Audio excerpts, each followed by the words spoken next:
చంద్రబాబుపై మాజీ మంత్రి పేర్ని నాని మండిపడ్డారు. చంద్రబాబు రాజకీయాలు గమ్మత్తుగా ఉంటాయని అన్నారు. రాజకీయాల్లో వింత పోకడలను తీసుకొచ్చారని అన్నారు.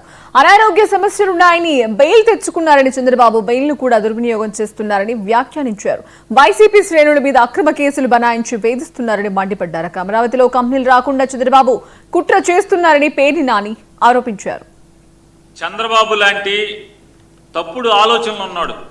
చంద్రబాబు నాయుడు లాంటి దుర్మార్గమైనటువంటి అంటే ప్రజాస్వామ్యం కానీ చట్టాలు కానీ ఏమంటే విలువలంటే కానీ ఏమాత్రం లెక్కలేనటువంటి వ్యక్తి ప్రజాస్వామ్యంలోకి ఇలా వస్తాడని కూడా ఎవరు ఊహించుండడు. రాజ్యాంగం రాసినప్పుడు అంబేద్కర్ గారు కూడా ఊహించుండడు.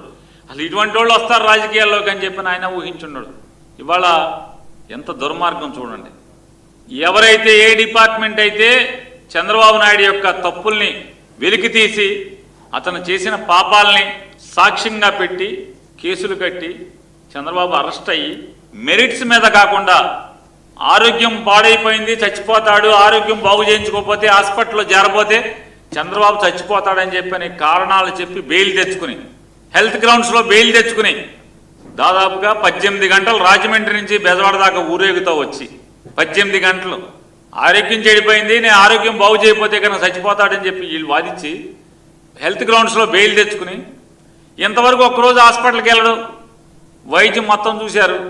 ఇవాళ బెయిల్ని కూడా దుర్వినియోగం చేస్తూ తన మీద పెట్టినటువంటి అన్ని కేసుల్ని అధికారులను బెదిరించి ఏదైతే రాజకీయ మంత్రిగా ప్రమాణ స్వీకారం చేసినప్పుడు తనకున్నటువంటి అంటే ప్రజల ఓటు ద్వారా తనకు వచ్చినటువంటి తన చేతికి వచ్చినటువంటి అధికారాన్ని దుర్వినియోగపరచనని చెప్పని ఎంత పచ్చిగా దుర్వినియోగపరుస్తున్నాడు. తనకున్నటువంటి హోదాని అంటే ప్రజలిచ్చిన అధికారాన్ని ఏం చేస్తున్నాడంటే ప్రజల కోసం ఎన్నికల వాగ్దానాల కోసం అతను వాడట్లేదు, అవి నెరవేర్చడం కోసం వాడట్లేదు. వైఎస్ఆర్ కాంగ్రెస్ పార్టీ వాళ్ళని అక్రమ కేసులు బట్టి లోపలేయటానికి వేధించడానికి తన మీద ఉన్నటువంటి కేసులన్నీ కూడా మూసివేయించుకుంటానికి మాత్రమే ప్రజలిచ్చిన అధికారాన్ని వాడుతున్నది.